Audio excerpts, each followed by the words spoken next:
Assalamualaikum warahmatullahi wabarakatuh. Perkenalkan, nama saya Putri Nabila Anwar, NRP 10 19 040 005, D4 Teknik Pengolahan Limbah, Politeknik Perkapalan Negeri Surabaya. Kali ini, saya akan sedikit menjelaskan tentang sanitary landfill. Apa sih sanitary landfill itu? Sanitary landfill atau lahan uruk saniter adalah kegiatan penimbunan sampah pada tanah. Sistem penimbunan ini dilakukan dengan cara membuang sampah pada tempat yang rendah yang digali untuk menampung sampah. Lalu, sampah tersebut ditimbun dengan tanah yang dilakukan lapis demi lapis sedemikian rupa sehingga sampah tidak berada di alam terbuka. Pada setiap akhir proses operasionalnya, umumnya per hari, dilakukan pemadatan timbunan sampah. Kemudian, sampah ditutup dengan menggunakan tanah sebelum diletakkannya lapisan sampah berikutnya. Berikut adalah proses atau aktivitas biologi dari sanitary landfill.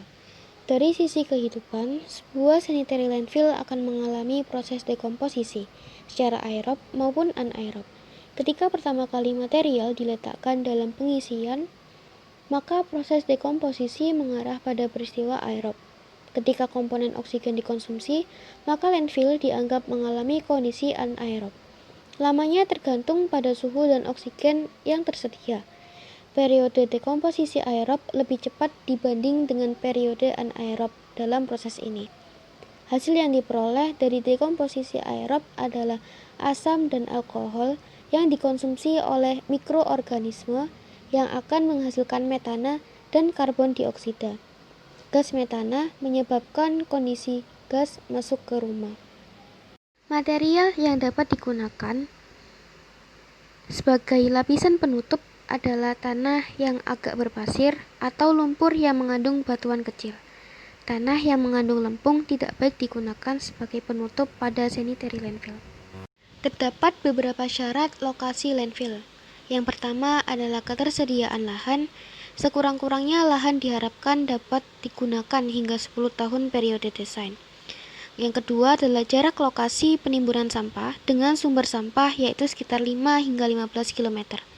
Yang ketiga adalah batasan lokasi penimbunan mengacu pada daerah TPA yang akan direncanakan, yaitu dekat dengan jalan umum, jarak lokasi penimbunan sampah dengan sumber badan air minimal 200 meter untuk mengurangi pencemaran, jauh dari pemukiman penduduk, daerah bebas banjir, dan terdapat barier area berupa jalur hijau untuk mencegah pencemaran.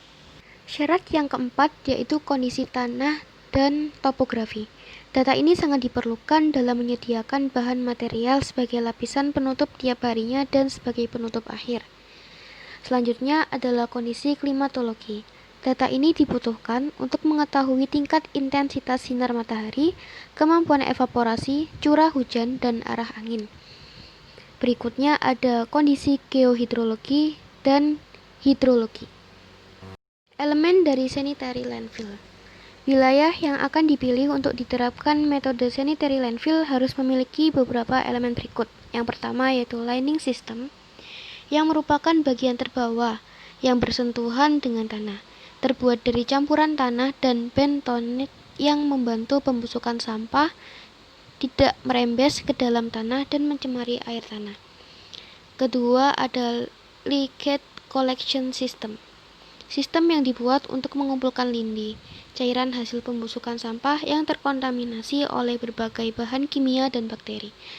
Sistem ini dibuat agar lindi tidak menggenang dan merembes ke dalam tanah. Ketiga, ada cover atau cap system. Sistem ini berguna untuk mengurangi air hujan yang masuk ke dalam tumpukan sampah. Berfungsi juga untuk mengurangi jumlah lindi yang menggenang. Berikutnya ada sistem ventilasi. Sama halnya dengan ruangan, wilayah sanitary landfill juga membutuhkan ventilasi demi sirkulasi udara yang lebih baik. Ventilasi dibutuhkan agar pembusukan sampah yang menghasilkan gas metana dan konsentrasi gas tidak menimbulkan resiko ledakan. Terakhir, ada sistem monitor yang merupakan sistem di mana sistem tersebut berguna untuk mengawasi, memantau, dan memberi peringatan dini jika ada kendala seperti kebocoran yang dapat berbahaya bagi manusia dan lingkungan. Terdapat beberapa jenis sanitary landfill menurut cara peletakan sampah di atas lahan. Yang pertama adalah metode area. Diterapkan pada lahan yang relatif datar dan permukaan air tanah dangkalnya relatif tinggi. Artinya, jarak dari permukaan tanah ke permukaan air tanah dangkal tersebut hanya 2 hingga 3 meter. Sampah dihamparkan di permukaan lahan, dipadatkan dengan cara digilas bulldozer, lalu ditutup dengan tanah penutup setiap hari. Yang kedua adalah metode trench. Diterapkan pada lahan yang permukaan air tanah dangkalnya relatif dalam. Lahan dikupas hingga dilapisi geomembran atau tanah liat yang rendah permeabilitasnya. Sampah disebarkan lalu dipadatkan dengan bulldozer. Tanah kupasan tadi bisa digunakan sebagai tanah uruk. Gambar ini merupakan gambar dari dua jenis sanitary landfill. Di sebelah kiri terdapat sanitary landfill metode area, dan yang ada di sebelah kanan adalah sanitary landfill metode trench. Sekian presentasi saya mengenai sanitary landfill ini. Mohon maaf apabila ada kesalahan. Terima kasih banyak. Wassalamualaikum warahmatullahi wabarakatuh.